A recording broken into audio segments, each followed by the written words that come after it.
দুইটি আলামত দেখলে বুঝবেন আল্লাহ তাআলা আপনাকে বিশাল সাফল্যের জন্য প্রস্তুত করতেছেন।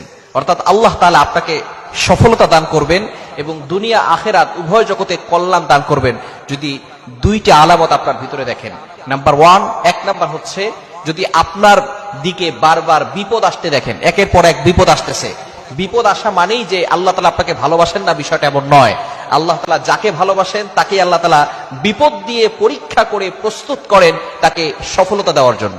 অর্থাৎ আল্লাহ তাআলা যাকেই ভালোবাসেন, বিশেষ করে নবীদেরকে আল্লাহ তাআলা বেশি ভালোবাসেন, নবীদেরকে আল্লাহ তাআলা বিভিন্ন ভাবে পরীক্ষা করেছেন। হযরত ইব্রাহিম আলাইহিস সালামকে আল্লাহ তাআলা খলিলুল্লাহ উপাধি দিয়েছেন, আল্লাহর বন্ধু উপাধি দিয়েছেন, অথচ তাকেই বেশি পরীক্ষা নিয়েছেন এবং অন্যান্য নবীদের উপরে আল্লাহ তাআলা বিভিন্ন ভাবে এই পরীক্ষা নিয়েছেন। মুহাম্মদ সাল্লাল্লাহু আলাইহি সাল্লামকে ভালোবেসেছেন আল্লাহ তাআলা সবচেয়ে বেশি, তাকে কি পরীক্ষা নেন নাই? অবশ্যই তার উপরও বিপদ এসেছে, কিন্তু তিনি হতাশ হন না, আল্লাহর উপরে ভরসা করেছেন। আল্লাহ তাআলা যাদেরকে বেশি ভালোবাসেন তাদেরকে পরীক্ষা করেন।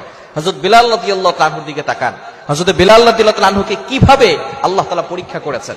বিলাল রাদিয়াল্লাহু তাআলাকে যে উত্তপ্ত গরম যে মরুভূমি রয়েছে সেখানে তাকে শুইয়ে রাখা হয়েছিল, সেখানে তাকে আহত করা হয়েছিল, রক্তাক্ত করে তাকে সেই জায়গার উপরে শুইয়ে রাখা হয়েছিল। তারপরও তিনি ধৈর্যের পরীক্ষা দিয়েছেন, বিপদ এসেছে, তারপরও তিনি হতাশ হন নাই। তিনি বলেছেন আহাদ আহাদ আহাদ বলে শব্দ উচ্চারণ করেছেন যে আল্লাহ তাআলার প্রতি ঈমান তিনি ছাড়বেন না, সেই পরীক্ষা তিনি দিয়েছেন। যেই উত্তপ্ত গরম, আমরা যখন সৌদি আরবে গিয়েছি আলহামদুলিল্লাহ সেখানে যাওয়ার সুযোগ হয়েছে, সেখানে যে প্রচন্ড গরম, যে তাপমাত্রা, অনেক সময় বাহিরে যারা নামাজ পড়ে জায়নামাজের উপরে নামাজ পড়ে, তারপর তাপমাত্রার কারণে সেজদা দিলে কেমন যেন কপাল পুড়ে যাবে এই অবস্থা হয়। সেখানে তাদেরকে শুইয়ে রাখা হয়েছিল মরুভূমির প্রান্তরে। কতটা কষ্টদায়ক হলে তারা তারপরে সেটাকে সহ্য করে নিয়েছেন। হযরত বিলাল রাদিয়াল্লাহু তাআলাকে পরবর্তী সময় সেই মসজিদে নববীর মুয়াজ্জিন বানিয়ে দেওয়া হয়েছিল। আল্লাহ পাক রব্বুল আলামিন মুয়াজ্জিন বানিয়ে দিয়েছেন। একদিন বিলাল রাদিয়াল্লাহু তাআলা আযান দিতে পারেন নাই, পরবর্তী সময় সকাল হয় নাই, যতক্ষণ পর্যন্ত বিলাল রাদিয়াল্লাহু তাআলা আযান দেন নাই ততক্ষণ পর্যন্ত আল্লাহ তাআলা সুবে সাদিক দেন নাই। সুতরাং কতটা ভালোবাসছেন বিলাল রাদিয়াল্লাহু তাআলাকে। সুতরাং বিপদ দিয়ে আল্লাহ তাআলা আপনাকে পরীক্ষা করতে চান, আপনাকে প্রস্তুত করতে চান সফলতার জন্য। সুতরাং বিপদ আসলে হতাশ হবেন না। বারবার বিপদ আসা মানে আল্লাহ তাআলা আপনাকে বিপদ দিয়ে পরীক্ষা করতেছেন যে বান্দা বিপদ আসলে আমি আল্লাহকে ভুলে যাই কিনা। আল্লাহ তাআলা নিজেই বলছেন যে মুমিন বান্দাদের উপরে বিপদ আসবে। 20 নম্বর পারার 15 নম্বর পৃষ্ঠার 10 নম্বর লাইন সূরা আনকাবুতের 2 নম্বর আয়াতে রব্বুল আলামিন বলেন আহাসিবান নাসু আইয়ুতরাকু আইয়াকুলু আমান্না ওয়া হুম লা ইফতারুন। তারা কি মনে করেছে? ডু পিপল থিংক, তারা কি ধারণা করেছে উই বিলিভ ইন আল্লাহ, আমরা ঈমান এনেছি, এই কথা বললেই তাদেরকে ছেড়ে দেওয়া হবে? ওয়া হুম লা ইফতারুন, তাদেরকে পরীক্ষা করা হবে না?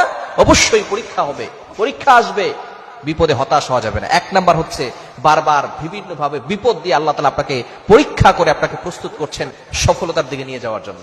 দ্বিতীয় নাম্বার হচ্ছে অসুস্থতা। একের পর এক অসুস্থতা আসতেছে, ঠান্ডা লাগতেছে, ঠান্ডা ভালো হচ্ছে, জ্বর চলে আসছে, জ্বর ভালো হয়ে গেছে, অন্য সমস্যার সৃষ্টি হয়েছে। এই অসুস্থতা আসলে আপনি হতাশ হবেন না। অনেকে আছে একবার জ্বর হলেই আল্লাহকে অভিযোগ করে বসে, আল্লাহ এত জ্বর এত ঠান্ডা সবকে আমাকেই দেখো, আর কাউকে দেখো না। খবরদারি অভিযোগ করবেন না।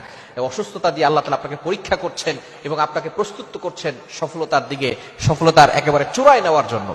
হযরত আইয়ুব আলাইহিস সালামকে আল্লাহ তাআলা পরীক্ষা করেছেন। আইয়ুব আলাইহিস সালাম 18 বছর ধরে অসুস্থ ছিলেন, তিনি কখনো অভিযোগ করেন নাই।